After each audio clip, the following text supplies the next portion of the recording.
Hello everyone, this is Ashutosh science book के आपके अपने इस यूट्यूब चैनल पर आप सभी का हार्दिक स्वागत है। आज की क्लास के अंदर हम बात करेंगे डोबेराइनर के ट्रिक, डोबेराइनर ट्राइड्स।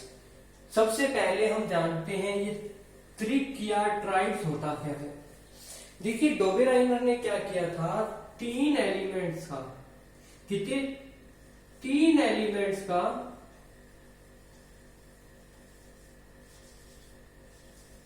ग्रुप बनाया था।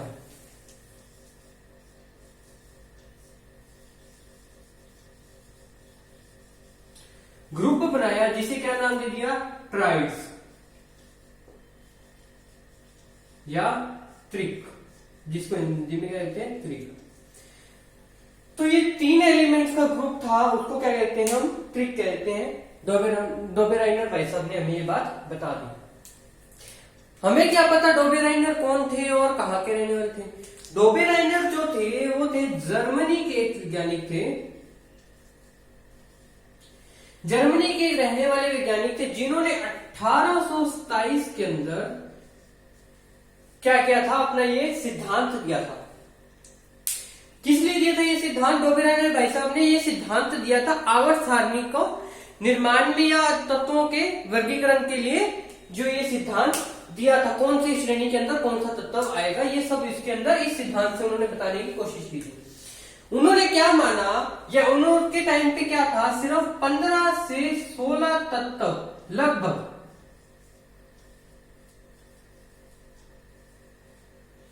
15 से 16 तत्व क्या थे, आविष्कार किए जा चुके थे। इसके अलावा भी तत्वों को आविष्कार करना या ज्ञात करना अभी बाकी था।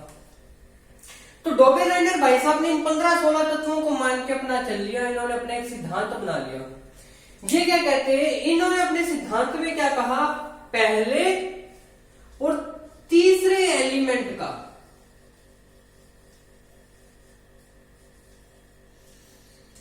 एलिमेंट के टोटल का एवरेज आएगा या औसत आएगा, जो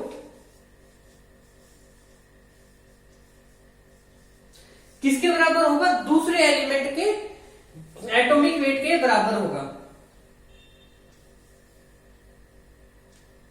टोटल का औसत दूसरे एलिमेंट के एटॉमिक वेट के बराबर होगा।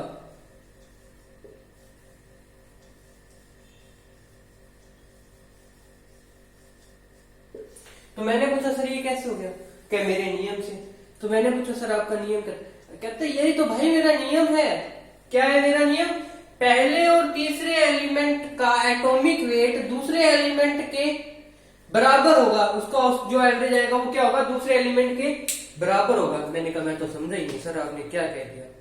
क्या खड़ जा भाई, मैं समझाऊंगा, मैंने इसके लिए एग्जाम्पल्स भी दिए। मैंने कहा ठीक है सर, आपने तो बहुत अच्छा किया, एग्जाम्पल्स भी दिए। क्या भाई, पर मैंने दिए थोड़े से ही हैं। अब तक जो मैंने एलिमेंट्स का क्लासिफिकेशन किया था, मेरे द्वारा मैंने जो किया था वो लगभग 9 थे। लगभग कितने थे, 9 ही थे जिनका मैं क्लासिफाई कर पाया, वर्गीकरण कर पाया। इससे ज्यादा मैं बढ़ ही नहीं पाया। मैंने कहा सर वो तो बताओ, आप बातें बड़ी बड़ी कर रहे हो, कि खड़ जा भाई बता रहा हूं। तो इन्होंने क्या किया, मुझे एग्जाम्पल दे दिया। मेरे से पूछते कि तू चलिए बता, इन्होंने क्या एग्जांपल लिया, लिथियम, सोडियम और पोटेशियम। देखिए ठीक है सर, आपने एग्जांपल ले लिया। मेरे को फिर कहते हैं अच्छा मैंने एग्जांपल तो यही लिया है, चल तू एक काम कर, एग्जांपल भी मैंने ले लिया, तू मेरे को सिर्फ इनका क्या बताएगा, एटॉमिक वेट। मैं कहा ठीक है सर, मेरे को पता है, मैं बता दूंगा, इसके अंदर क्या बड़ी बात है। तो इसका एटॉमिक वेट को कहते हैं लिथियम का बता। मैंने कहा सर लिथियम का तो एटॉमिक वेट होता है 7, ना इससे ज्यादा ना इससे कम। क्या चल सोडियम का बता। मैं रुक जाओ सर, आपने क्या कहा था अभी, मेरा नियम क्या कहता है, पहले और तीसरे एलिमेंट का एटॉमिक वेट दूसरे एलिमेंट के एटॉमिक वेट के बराबर होगा। टोटल का जो भी औसत निकालेंगे, एवरेज निकालेंगे, वो क्या होगा, इसके बराबर होगा। चलो ठीक है यार, तू गुस्सा भी हो रहा है, ले इसको छोड़ दिया एक बार मैंने। फिर कहते चल मेरे को इसका बता दे पोटेशियम का। मैंने कहा सर जी इसका तो होता है 39। बहुत बढ़िया भाई, तेरे को पता है। क्या तेरे को इन दोनों को पता है तो इसका क्यों नहीं पता? मैंने कहा सर पता तो मेरे को ये भी है, इसका क्या होता है, पर मैं आपने जो लो दिया है उससे मैं जानना चाहता हूं कि इसका एटॉमिक वेट होता क्या है। क्या ठीक है, कर लेते हैं अपने। तो इन्होंने क्या किया, पहले और तीसरे एलिमेंट का एटॉमिक वेट, पहले का मेरे पास कितना आ रहा है 7, तीसरे का कितना आ रहा है 39। तो इसका एवरेज निकालने के लिए क्या कर दिया इन्होंने, 2 से डिवाइड कर दिया। मैंने कहा ये भी ठीक है सर, आपकी बात आपने कर दिया ये। तो मेरे से पूछते हैं कितना आ जाएगा। मैंने कहा सर ये हो जाएगा 46 डिवाइड बाय 2। क्या बहुत बढ़िया, तेरे को इतना पता था? मैंने सर पता था तो ही किया है मैंने। क्या तेरे को इतना पता था तो तू ये बता इसको डिवाइड नहीं कर सकता? मैं कर सकता हूँ, बता कितना आएगा। मैंने कहा सर जी ये 23 के बराबर हो जाएगा। तो कहते सोडियम का एटॉमिक वेट कितना होता है? मैं कहता 23। क्या हो गया मेरा लो सही? मैं कहा ठीक है सर, आपने बहुत बढ़िया बताया। तो चलिए एक और एग्जांपल ले लेते हैं अपने। मैं कहा ठीक है आओ सर आने दो, आज आपकी क्लास में बैठे हम आने दो। तो वो कहते ठीक है भाई। हमारा ये क्या था, फर्स्ट एग्जांपल था। अब हमने क्या ले लिया, सेकंड एग्जांपल क्या लिया। इसके अंदर हमने देखा क्लोरीन, ब्रोमीन और आयोडीन। मेरे को पूछते भाई क्लोरीन का कितना होता है? मैं कहा सर 35.5 होता है एटॉमिक वेट। ठीक है सही है। मेरे से पूछते फिर बेटा आयोडीन का क्या होता है? मैं कहा सर आयोडीन का मेरे को पता है 129 होता है सर, 127 होता है। क्या ठीक है ये भी सही है तेरा। क्या ब्रोमीन का बता? मैं कहा सर आप ही तो कह रहे थे मेरा लो ये कहता है। तो सर कहते बेटा शांति रख, चल शांति रख, तू नहीं फाइंड करना चाहता मैं ही कर देता हूं, मेरे को तो आता ही है। मैं करो ना सर, फिर वेट किसका कर रहे हो?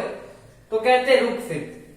तो इन्होंने क्या किया, 127 प्लस 35.5 को प्लस करके इसका क्या कर लिया, एवरेज फाइंड कर लिया। इसका एवरेज कितना आया हमारे पास,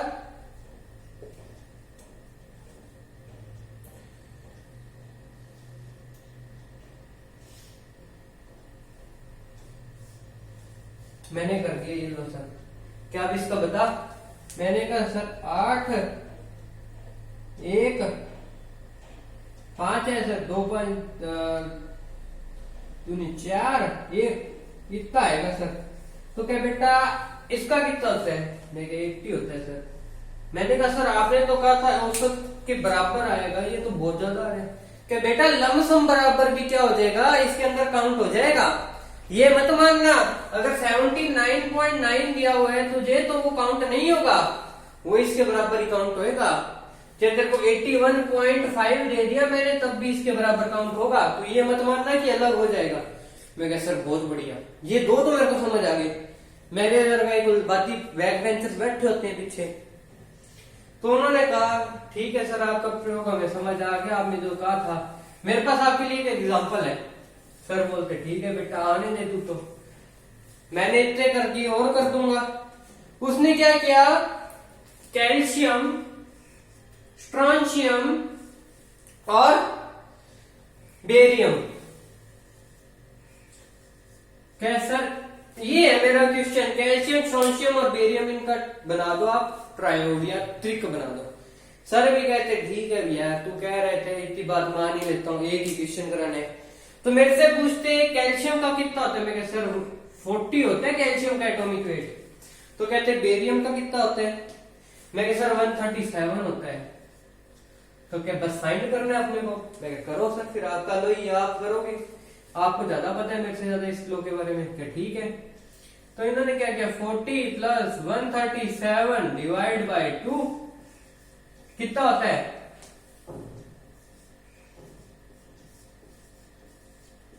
88 पॉइंट समथिंग आ जाएगा।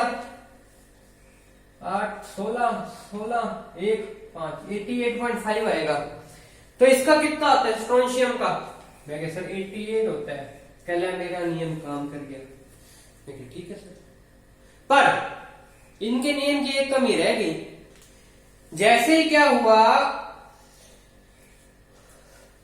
उत्कर्ष गए तो और तत्वों की खोज हुई। उनके टाइम तक तो कितने थे, सिर्फ 15 से 16 ही तत्व ज्ञात थे, एलिमेंट्स ज्ञात थे। जैसे जैसे टाइम बढ़ा गई बढ़ते गए, तो क्या हुआ, जैसे और तत्वों की जो खोज हुई तो क्या हुआ, इनको व्यवस्थित करना असंभव सा हो गया। इसलिए इनका नियम क्या हो गया, पूर्ण रूप से अस्वीकार्य या फेल हो गया। इनका नियम क्या मान लिया गया, फेल मान लिया गया। इनके नियम हो गए थे भाई सर आपका नियम हमने मानना ही मना कर दिया। कि क्यों, कि सर आपका नियम तो इसके आगे बता ही नहीं पाया।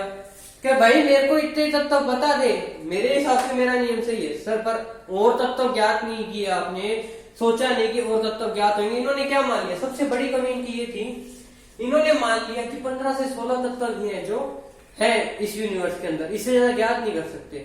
पर क्या हुआ, जैसे जैसे समय बीता हमारे तत्वों की संख्या आज के टाइम में कितनी हो चुकी है, 118 पहुंच चुकी है। अभी भी इसके ऊपर खोज चल रही है और तत्व ढूंढे जा रहे हैं। तो इनका नियम क्या हुआ, पूर्ण रूप से अस्वीकार्य हुआ। नेक्स्ट हम बात करेंगे न्यूलैंड का अष्टक नियम। न्यूलैंड ने अपने अष्टक नियम के अंदर क्या कहा था और इनका नियम, न्यूलैंड का जो नियम है वो कैसे काम करता है। अगर आप लोगों को ये वीडियो अच्छी लगी तो लाइक जरूर कर दीजिएगा, चैनल को शेयर करना मत भूलिएगा और चैनल को सब्सक्राइब करना भी मत भूलिएगा। Thank you, have a nice day.